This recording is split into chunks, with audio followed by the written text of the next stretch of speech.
go inside. Let's do it.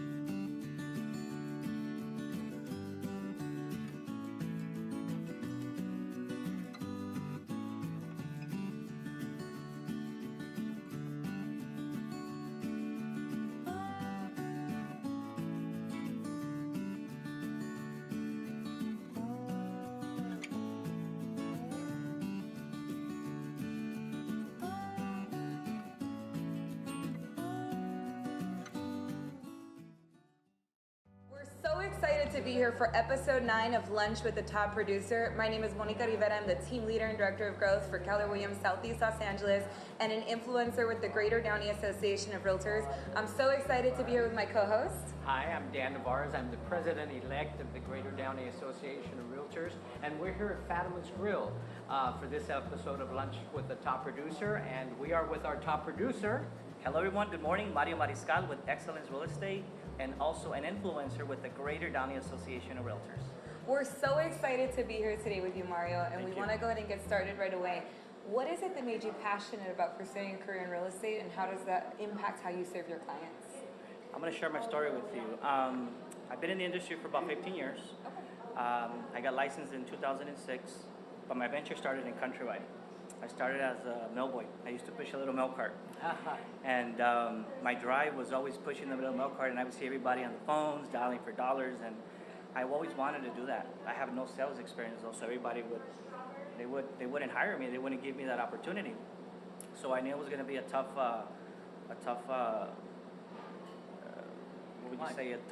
climb, you know. But somehow or some way I was able to overcome that. I got rejected many times. I got turned down many times. I didn't stop. I didn't give up. I remember I landed an opportunity one day, and the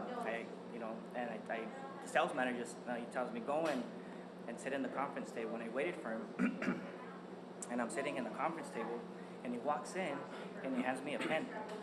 Saw me that pen. I pick up the pen, and I'm like, oh wow, nice pen. Look, you know, he takes it from me. He says, hey, you know what? You're never gonna do it. You're never gonna cut it in sales. I remember walking out. I went and picked up a mail cart, and I drove out the aisle, and I was literally like tearing on the aisle. But it didn't. You know, it was just.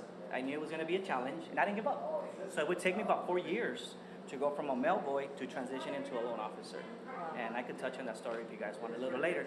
But I was already selling loans. I was doing good in loans. It took me 4 years to go from mail boy to a loan officer. In that period, I did junior processing. I used to send out the good faith estimates. I used to process. I was a junior processor, senior processor, and then the team that I was processing for ended up giving me an opportunity to actually be a loan officer. Right. I remember my manager would tell me, you like minimum input and maximum output. So I finally took on the challenge. She gave me the script. I memorized it the next day, came back in November of 2003. I remember I had locked 2 deals, and in December I closed 3. So that was really, really hard, and everybody's like, wow, this guy's gonna do good. So that's basically how it started. And then the rest is just kind of history. But I got my license in 2006. So you got into the real estate business in 2006, right before all the changes. Yes, right before the changes. So I went through the crash. I mean, I lost it all because I went from being a loan officer at Countrywide and then to being an agent. So I was basically juggling doing real estate and then doing the loans because you were allowed to back in the day, right? And so in 2008 when it crashed, I remember like, hey, that's it, no more funding done. And so it was just very, very hard because I had to literally go from loans to what's going to work. I have to figure something out. Yeah. And so that's what I did. And I started getting into the short sales, and that's basically how I kind of transitioned into real estate. Right. Let me ask you, Mario, as you know, I'm big on daily schedule. Yeah. What does your typical daily schedule look like? Day in the life of a top producer, so to say. You know, my morning starts like this. My kids, you know, I have 2 kids. My son's going to be 4 on Wednesday, and I have a 27-year-old daughter. 27-month-year-old daughter, not 27-year-old. I was like, you look good. Yeah, thank you, right? Still looking young. So they keep me. They wake us up around 6:30, 7 a.m. I bring them to the in-laws by 7:30, 8. So I'm normally in the office by 9 a.m.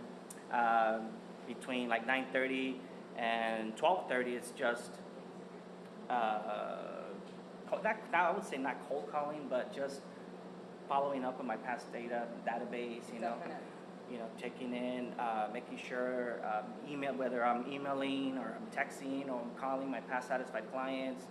That's basically what I do. Go to lunch between like 12:30 to 1:30, come back, follow up on my files, see what's going on. And then from 3 to 5, I basically set up my appointments, or any appointments, listing appointments that I gotta go up to. I will do them like between like 5 and 7-ish or something like that. So Outstanding. basically how I Oh, definitely. It sounds like your story talks a lot about the determination to succeed, which I always love hearing. Yeah. And you touched on something with your schedule, which is calling your database. Yeah. And I think that's one of the things that we've heard again and again from top producers that come out. Mhm. Can you talk to us a little bit about the systems that you utilize for your business?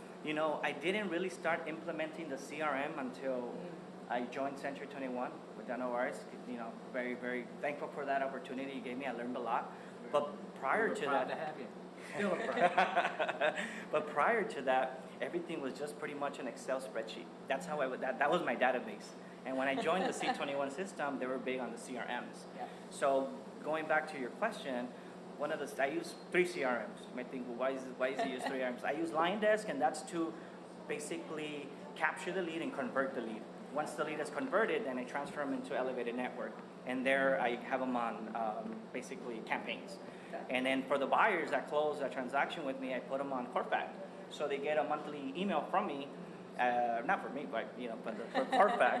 But basically they get an estimate of what the property is worth every month. So that's how I touch my clients, on a monthly basis. Let me ask you a question. Do you consider yourself more a listing or a selling agent? That's a really, really good question. Right now I'm more of a buyer agent, but all those buyers that I've been closing since 2015 are little by little converting into now listings. 2017, I closed 42 transactions. 32 of them were past satisfied clients, referrals, center of influence. But going back to your question, 60% of them were buyers, and then 40% were listings. Okay. Now I know you run a team, and you have I know Carlos Flores is a big part of your team, good guy. Yeah. Shout out to Carlos out there. I do want to ask you, how do you utilize, what parts do those team members have in your success? I have my admin who runs the office basically, and then I have Carlos Flores who's like, my team member, The thing with Carlos is Carlos has been helping me, or has been with me since prior than Century 21, but I would only use him on weekends, part-time, 2011, 2012. Hey, go show a client property. That's what he would do. It was just more of a part-time until I finally made him quit his construction job, and then he came on board. Great. But basically, I get a lot of referrals. I am blessed with the referrals, and so what happens is I get a lead, I make sure we pre-qualify and get them ready. I sign it to Carlos. Carlos will go and show property, identify the property. Once we find the property, then I take over from there. So I make sure I walk the client through the whole process. But it's basically Carlos is the only team member who is really full-time with me. I have 3 other agents who are starting to work full-time, transitioning into full-time, but they're more of a part-time employees. So I'm helping to get their real estate license. I'm training them, I'm helping them, I'm teaching them, and basically eventually get them into becoming full-time real estate agents. Definitely. Well, one thing I want to touch on, you guys heard him, you said 42 transactions? Yes. Congratulations, because that's definitely part of the reason that we're here speaking with you today, and you've come a long way from starting off as the mail boy, so that's great to see. So definitely congratulations with that. Thank you. And then to touch a little bit more on the team, right now it looks like you said you're doing a lot of stuff with the database. What are some of the other lead generation sources that you and your team are utilizing? I'm big I'm big in investing in my brand. I'm big in investing in myself. I think any agent should be investing in themselves basically, because we run a business.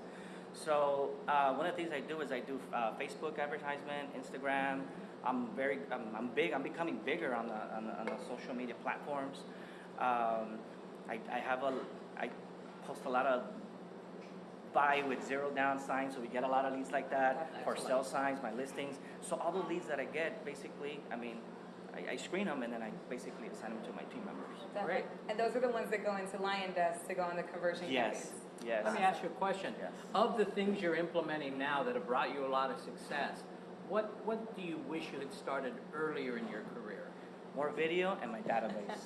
Okay. Yes, I'm barely, getting a little more comfortable in the camera now, so I'm starting to shoot more videos. I'm starting to get a little more involved with my clients as far as like letting everybody know what the process is, not just, hey, we just closed on a transaction, hey, or putting stuff on Facebook so that other agents can see it. No, you want to get more involved with clients.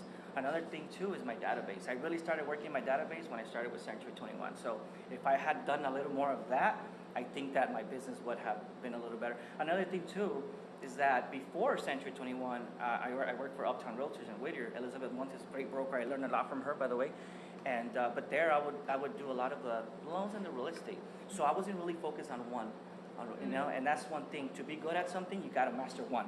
And when I came to Century 21, I started with you in March, and by December I had made Centurion.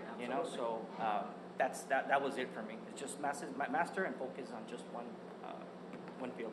Absolutely. The fortune definitely is in the follow-up. I know I preach database all day long because that's one of the biggest parts that the more we nurture the clients, I think that's huge. And you also work on empowering your clients through social media, which is so different from the more mentality of, hey, trying to make the sale, versus the let me teach you about the process, let me earn your business. So definitely, I have a lot of respect for that. Yeah, I make time for December, for Thanksgiving, for Easter, a card or thank you, how are you, something like that. Just or the personal touches. Making sure that that they know that you're out there. Not so much trying to, hey, give me business. No, just automatically, just let them know that you're there for them, and if they need you, or they know someone that wants to buy or sell, they're gonna refer them.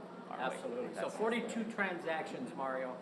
Let me ask you, what's the next level of success look for you? What are your goals for your next level? My dream and what I'm working on right now too, it's a little tough because not only do I run my business, my team, my production, but I'm also in investing. So I have two flip projects that I'm working on right now. I have one in Covina. I just picked up another one in Ontario. So the next level of success for Mario is to become a flipper.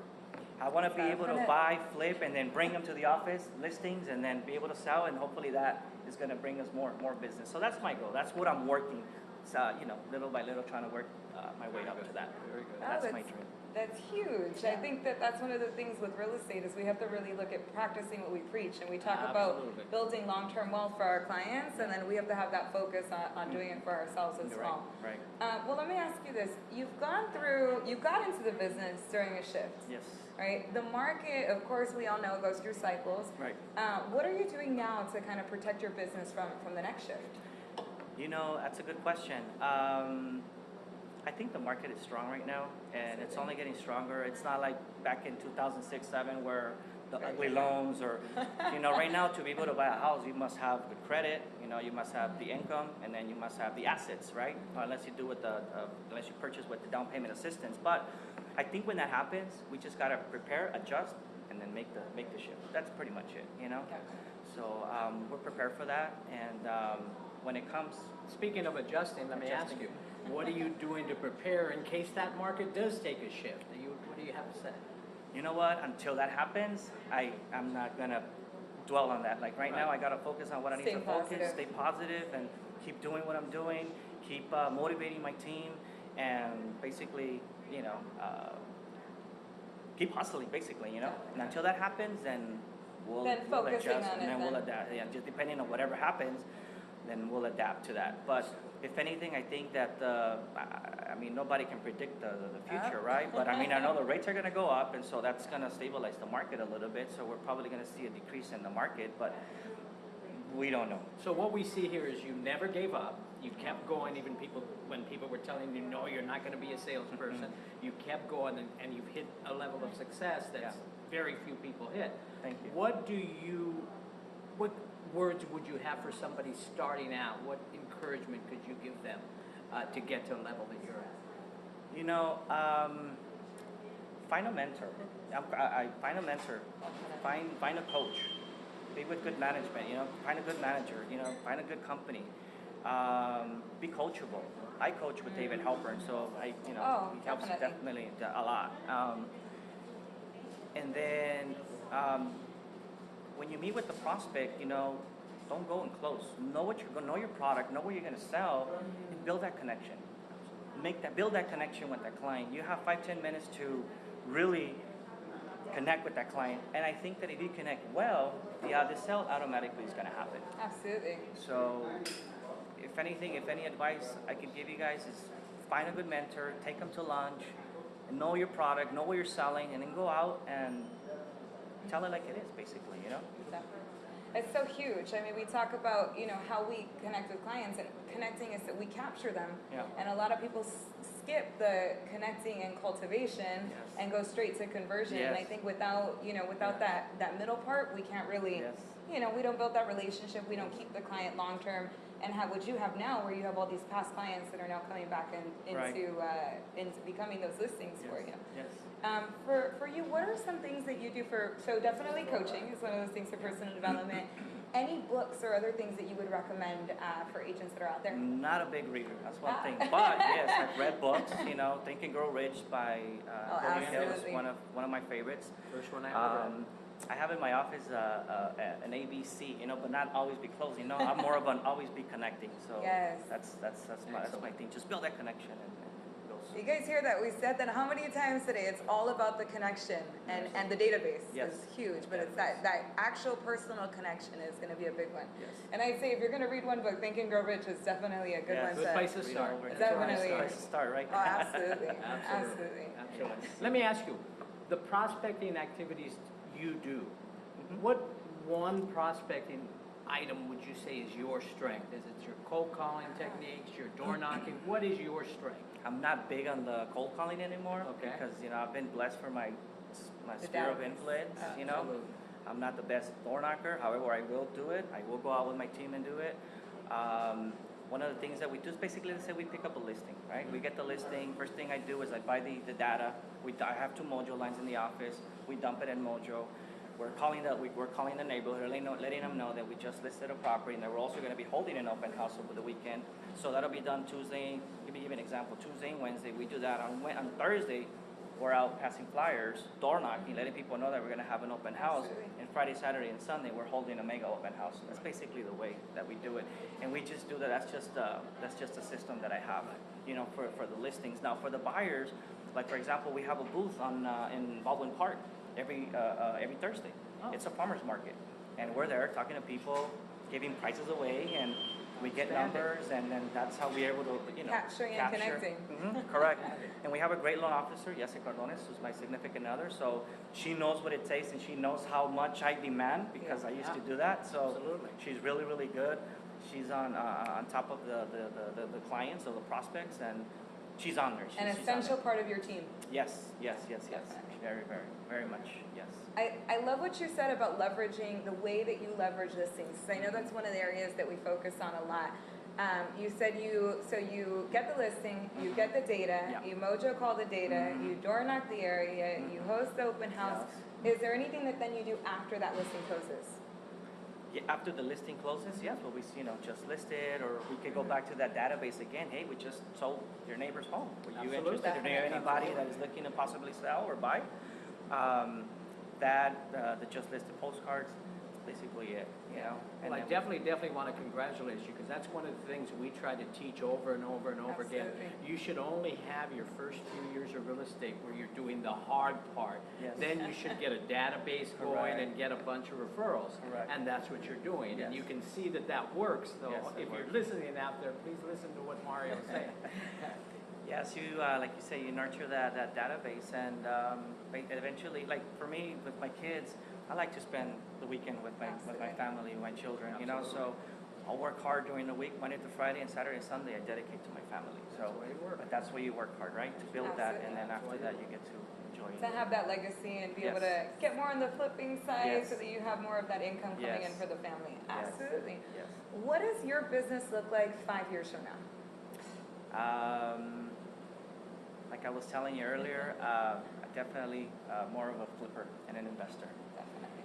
And still, of course, still do what I'm doing, right? But have more listings, because eventually I want to become that listing agent. Not the buyer agent so much. Yeah, buyers, why not? Yeah, but more of the listing agent. And I think with you talking about the shift, I think that's what's going to probably happen in the next couple of years. So it's going to be more listings. The listings are the leverage that we have, so you gain more of that time back to go spend with your family. Correct. Yes, absolutely. correct. So let me ask you, and as we start to wrap this up, what advice can you give somebody who's at a level where they're doing $75,000 to get to that next level where you're at, a Centurion award-winning agent with Century 21, 47 transactions a year? What shift are they going to need to do to get to that level? Just do a little more. Whatever it is that you're doing, just do a little more. If you're, Double down. Double down. If you're door knocking 1 hour, door knock 3 hours. If you're cold calling for 1 hour, door knock for 3 hours. Outstanding. That's basically what's going to do it for you. You know, work your database and just go out and do it. You know. What's the and this one, you know, more for just a little fun. What's the craziest rejection you've ever gotten? I've got several to say. A couple of them. The craziest rejection that I've ever gotten. Well, I experienced one with Dan, but it was more so because of my quality. I didn't have that much experience, and so it's taken me time to build and have a more of a top-notch CMA, you know, than when I first started. I wasn't prepared. I didn't even know what a CMA was. So I think that was the rejection, that I wasn't prepared, that Mario's not going to sell my house, that Mario's not going to go out and work my listing. So now, with all those rejections, that's what has transitioned me. What builds it up. Exactly. Definitely. And so right now, if I go on listing presentation, believe me, I'm going to make sure that I get that listing. So yeah. I think it's funny. One of the things that we always, and CMA for the new agents that are out there, is a comparative market analysis. But I think it's funny for agents that come in, they get so scared of that no. Yes. Right? And that's a lot of times that's how we build the skill set over time. And then I always joke that, you know, with the scripts and role playing, being prepared for the listing presentation is, hey, the agent that goes on one listing presentation versus the agent that goes on 100 listing presentations. That agent that goes on 100, hands down every time, they're going to beat the agent that goes on one. But why do we practice those 100 times on our clients? Right? Is part of that. It's part of that, yes, of course, yes. Wow, well, very excited with what you've been doing with your business. Thank and you. Excited to see some more of the flips that you have going. Absolutely. I know we're going to get started on getting some lunch pretty soon. But I don't know if there's any questions we want to... Anything you want to add? Or you wanna Anything add you on might there? want to share with them that just a nugget that they can walk away from? No, like I was telling you earlier, I mean, this is not easy, you know. But if you go and work anywhere, I mean, you're gonna have an 8 to 5 shift, you know. Absolutely. You're capable of making a lot more money here. But you gotta go out and really work it. You gotta really hustle, you know. You gotta lose that fear, you know. You gotta go out and just go and do it. It's very, very important. You know, like you were saying, if you get turned down once, hey, you know what, I got turned down, I'll go out and get another one, you know? One Or if step you lose a closer. deal, I lost a deal, no biggie, I will get another deal. I mean, you just can't dwell on that losing, or I'm not going to do it. No, you got to think positive. One of the things I tell my agents all the time, if you're one of those agents who say you have never had an escrow fall out, you're simply not putting enough in. Yes. Because when you put enough in, you're going to have them fall out every time. Yes, so, you know, that's one of the things I could definitely share with you guys. Very good.